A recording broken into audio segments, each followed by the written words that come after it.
Assalamualaikum warahmatullahi wabarakatuh. Para pemirsa di Minangkabau yang menghormati. Kalau ingin kita mencari pemimpin di Minangkabau sesuai dengan ketentuan agama, maka pemimpin itu adalah bertanggung jawab apa yang dipimpinnya.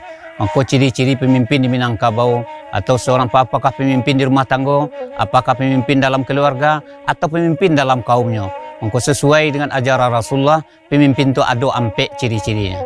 Yang pertama, kalau kita jadi pemimpin atau apakah saya jadi seorang penghulu di Minangkabau, yang pertama sidik. Yang dikatakan sidik itu adalah benar. Seorang pemimpin itu harus benar, bakato bana mau kumadu sesuai dengan sumpah seorang penghulu. Bajalan dengan luluh bakato dengan bana, itulah yang dikatakan pemimpin yang bana di Minangkabau. Jadi ciri-ciri pemimpin itu yang pertama sidik, benar. Sebagaimana penghulu adalah bagaimana Rasulullah dikatakan Sayyidina Muhammad adalah penghulu kami. Maka pemimpin-pemimpin di Minangkabau itu sesifat dengan sifatnya Rasulullah. Yaitu yang pertama sidik. Yang kedua, pemimpin itu di Minangkabau harus amanah. Amanah kok dipercayai. Harus kita memelihara percaya.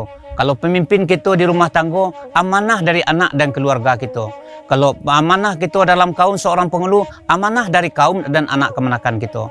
Kalau amanah kita di dalam orang kampung, apakah itu kepala jorong atau itu kepala wali negari, itu amanah dari masyarakat dan kita.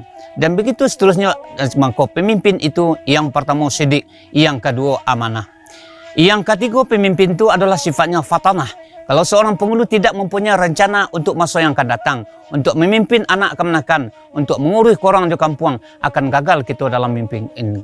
Maka untuk itu, kita menghimbau, mari kita seluruh pemimpin di Minangkabau ini, harus yang pertama sidik, yang kedua amanah, yang ketiga fatanah. Fatanah itu adalah cerdas. Cerdas itu cerdik, artinya pintar mengendalikan. Kok memintih sebelum nyanyi, melantai sebelum luluh. Itulah yang dikatakan pemimpin di Minangkabau. Yang keempat adalah tablik. Tablik itu mampu menyampaikan. Seorang penghulu, seorang pemimpin itu harus menyampaikan yang benar itu benar. Yang salah itu adalah salah.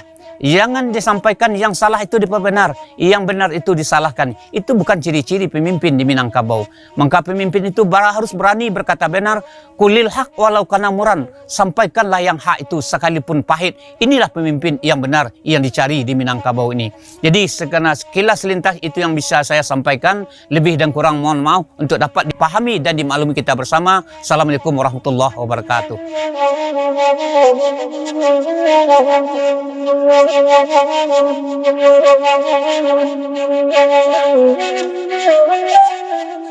Thank you.